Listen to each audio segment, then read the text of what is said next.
ధర్మబద్ధున్నై ఉంటానని మీ అందరి ముందు ప్రమాణం చేస్తున్నాను. అమ్మయ్యా, అయిపోయాను రా. చిన్నప్పుడు ఎప్పుడో ప్రకాశం పంతులు గారిని చూసి అంత అవ్వాలనుకున్నా, అయిపోయా. గవర్నర్ కి షేక్ హ్యాండ్ ఇచ్చారా? షేక్ హ్యాండ్ ఏమిట్రా, ఫోటో కూడా తీయించుకున్నా. పుస్తకంలో సంతకం పెట్టారా? అది ఇంపార్టెంట్. లేకపోతే అంతా పూర్తయ్యాక తూనాబొడ్డు తూచని తోసేస్తారు. తెలుగులో నా బారు సంతకం పెట్టా, చెరిపినా చెరిగిపోదు. ఇంతకీ మినిస్ట్రీలు ఎవరెవరికి ఇచ్చారు?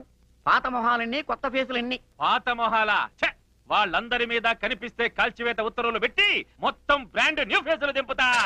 కొత్త కత్తుల్లాగా మెరిసిపోవాలా. ఆ సీఎం గాడి మంత్రివర్గంలో అందరూ ఒకటే, మొన్నెక్కిన 9 మందితో సహా.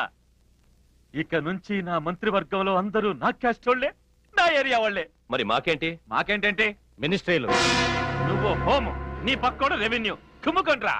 మరి నాకో ఏం కావాలరా?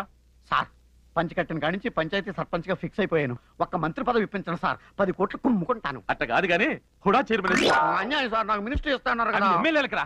సార్, 25 ఏళ్ల నుంచి పెళ్లి కూడా చేసుకోకుండా పాడిగేద చేసినట్టు సేవ చేస్తున్నాను సార్. ఇక నుంచి నాకు సేవలు చేయడం మానేసి తిరుమల తిరుపతి దేవస్థానం చైర్మన్ గా ఆ వెంకన్న బాబుకి సేవ చేసుకోరా. నాకు మినిస్ట్రీయే కావాలి. ఆ పత ఆడికి మినిస్టర్ రాయ్. అదే రైటు. అసెంబ్లీలో కూర్చుని అడ్డమైన క్వశ్చన్స్ కి ఆన్సర్లు చెప్పలేక మైకులు విరగ్గొట్టుకుని బట్టలు చింపుకోవడం కంటే సైలెంట్ గా ఇలా పీక్కోవటమే బెటర్. ఏ పనిలో సంపాదించామనేది ముఖ్యం కాదు, ఎంత సంపాదించామనేది ముఖ్యం.